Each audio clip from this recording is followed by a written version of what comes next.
The letter arrived on a crisp autumn morning, tucked between utility bills and grocery flyers, its official seal glaring like a warning. Margaret, 62, stood at her kitchen counter in rural Ohio, her hands trembling as she read the words. Her family's barn, a weathered sentinel on her 5-acre lot, was slated for demolition. The township had declared it part of a revitalization zone for a dog park, of all things, a sterile patch of grass to appease yuppies moving from the city. That barn wasn't just wood and nails. It was her father's legacy, built plank by plank after he came back from Korea, a place where she'd played as a girl, where her late husband proposed under the rafters. Her chest tightened at the thought of bulldozers erasing it. The letter's cold legalese mocked her grief, but it also lit a spark. She wasn't signing their form, not today. She'd lost too much already to let strangers rewrite her story. For anyone facing a faceless bureaucracy, don't rush to despair. Gather your proof, your memories, and stand your ground quietly but firmly. Sometimes resolve is louder than rage. Her father's shadow lingered in the barn's slanted beams, each one a testament to his survival. He'd come home from Vietnam in '68, quieter than before, his hands restless until he started building. Margaret could still picture him hauling lumber, sweat on his brow, saying it was for peace of mind. Only years later did she learn the truth. He'd reinforced the foundation with concrete, paranoid about Cold War whispers of fallout. It wasn't just a barn. It was his fortress against a world he no longer trusted. Now, standing in its cool shadows at dusk, Margaret ran her fingers over the walls, feeling the weight of his unspoken fears. The township didn't know this story, didn't care. To them, it was just an eyesore blocking their shiny plans. Her throat ached as she imagined him watching her now, wondering if she'd fight. You don't need to scream to honor the past. Dig into its truths, hold them close, and let them steel you for the battle ahead. The neighborhood meeting was a battlefield of whispers and side-eyes. Margaret stood alone at the community center, her voice steady as she pleaded to save the barn. Half the room scoffed, folks swayed by the HOA's promises of progress and rising property values. A dog park, they said, would draw young families, make their cul-de-sacs desirable. Never mind that the barn had stood longer than their McMansions. She caught glances from neighbors she'd once shared coffee with, now avoiding her gaze, muttering about moving forward. The sting of betrayal cut deep. These weren't just acquaintances, they were people who'd known her kids, her struggles. Driving home, her hands gripped the wheel, loneliness creeping in. But isolation doesn't mean defeat. Find one ally, one listener, and rebuild your circle. Even a single voice beside you can shift the tide. Eleanor, the widow next door, knocked softly one evening, her eyes nervous but kind. Over tea, she confessed. The barn had saved her family decades ago. In '83, a tornado tore through, and Margaret's father had ushered them into the barn's sturdy embrace. Its walls held while their roof caved. Eleanor's voice cracked as she spoke of her kids, now grown, who'd survived because of that shelter. She hadn't told the HOA. She feared their pushback. Margaret felt a surge of purpose. Here was a story no planner could dismiss. The barn wasn't just hers. It was woven into lives she hadn't even realized. Eleanor's quiet plea reminded her. Legacy isn't just personal, it's communal. When you're fighting for what's right, look for the silent supporters. They're often waiting for someone to speak first, so be that voice with courage and care. Late one night, poring over township records, Margaret stumbled on something rotten. The HOA's revitalization budget was a tangle of red flags. Contracts handed to the board president's cousin, invoices bloated like overripe fruit, and vague consulting fees to a shell company. Her pulse quickened. This wasn't incompetence, it was theft. She thought of her neighbors' trust, their dues siphoned off for personal gain.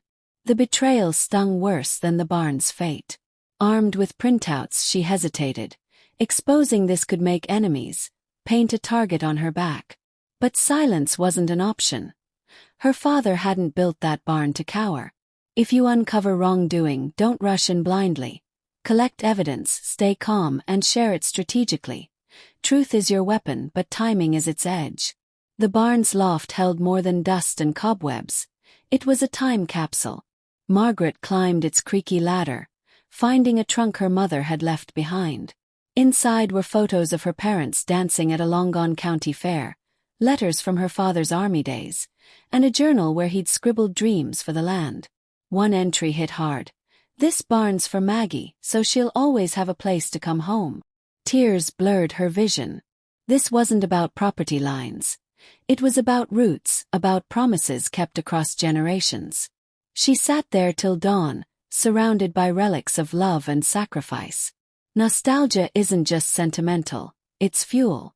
When the fight feels heavy, lean into what anchors you.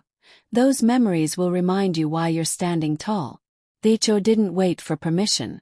One morning, Margaret woke to the rumble of trucks circling her property, workers claiming they had orders to start clearing. Her heart pounded, but she didn't shout. She grabbed her phone, started recording, and called the county clerk. Every question she asked the foreman was calm, deliberate, until he faltered, admitting the permit wasn't filed. By noon, she'd rallied neighbors to stand watch, their presence a quiet wall. The trucks left, tails between their legs.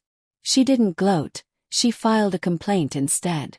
When bullies push, don't swing, outsmart them.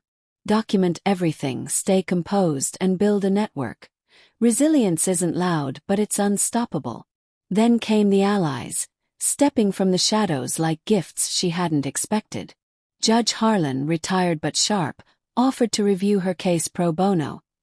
His voice gruff but warm. Tom, a Vietnam vet from down the road, shared stories of her father's kindness, vowing to testify. And Clara, the librarian, dug up zoning laws the HOA had conveniently ignored. Each brought skills, but more than that, they brought heart, proof Margaret wasn't alone. Their support felt like her father's hand on her shoulder, steadying her for the next step. You don't need an army to win, just a few good souls who believe in you. Reach out, share your story, and trust that help will find you when you need it most. Dawn broke with a rumble. Not thunder, but the growl of heavy machinery rolling toward Margaret's barn. The HO had sent contractors, waving a flimsy permit that reeked of fraud, their faces smug as they revved their engines. Margaret's heart sank, picturing her father's hand-hewn beams reduced to splinters. But panic didn't own her. She grabbed her phone, dialed the county office, and marched out, voice steady as she questioned the crew. A neighbor, sharp-eyed Miss Ruth, had tipped off a state trooper, who arrived just as the first bulldozer lurched forward. The permit was fake, the trooper confirmed, sending the workers packing.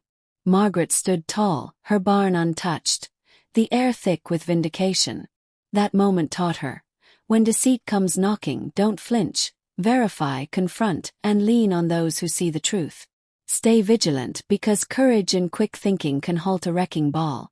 The fight wasn't just local anymore. A shaky video, shot by a teenager next door, captured Margaret facing down the contractors, her calm words cutting through their bluster like a blade. It hit the internet and spread like wildfire, racking up views across the country. Strangers left comments calling her a hero, sharing their own HOA nightmares. Margaret watched the numbers climb, her coffee going cold, torn between pride and unease. Fame wasn't her goal. Saving the barn was. Yet the spotlight showed her something bigger. Her story wasn't just hers. It was a rallying cry for anyone crushed by petty tyrants. When your stand goes public, embrace it humbly but wisely. Use the attention to amplify truth, not ego, and connect with others who'll carry the torch alongside you.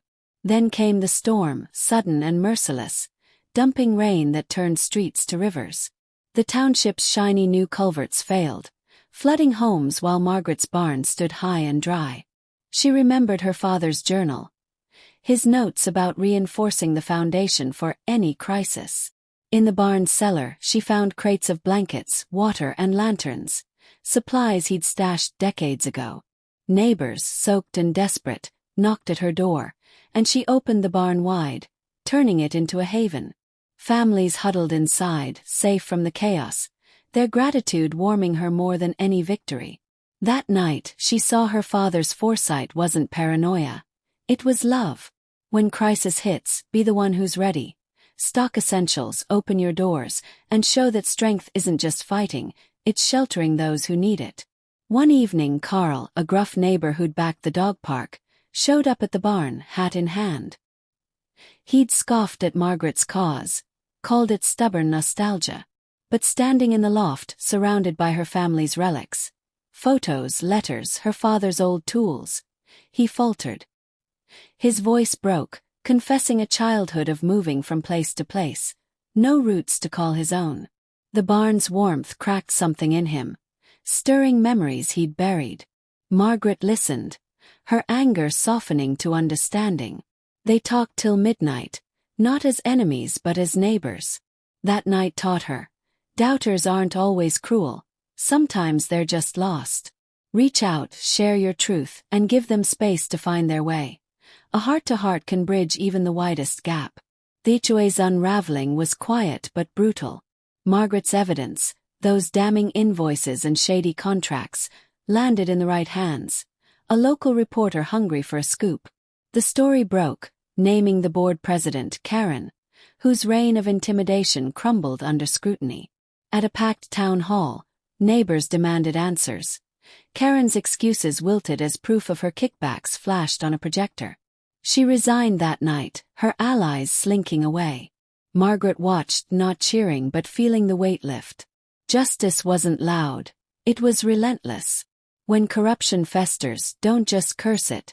Expose it methodically. Gather facts, find allies in the press or community, and let truth do the heavy lifting. It's stronger than any bully's bluster. The neighborhood didn't just heal, it reshaped itself. Instead of another HOA tyrant, folks formed a volunteer committee. No one person holding the reins.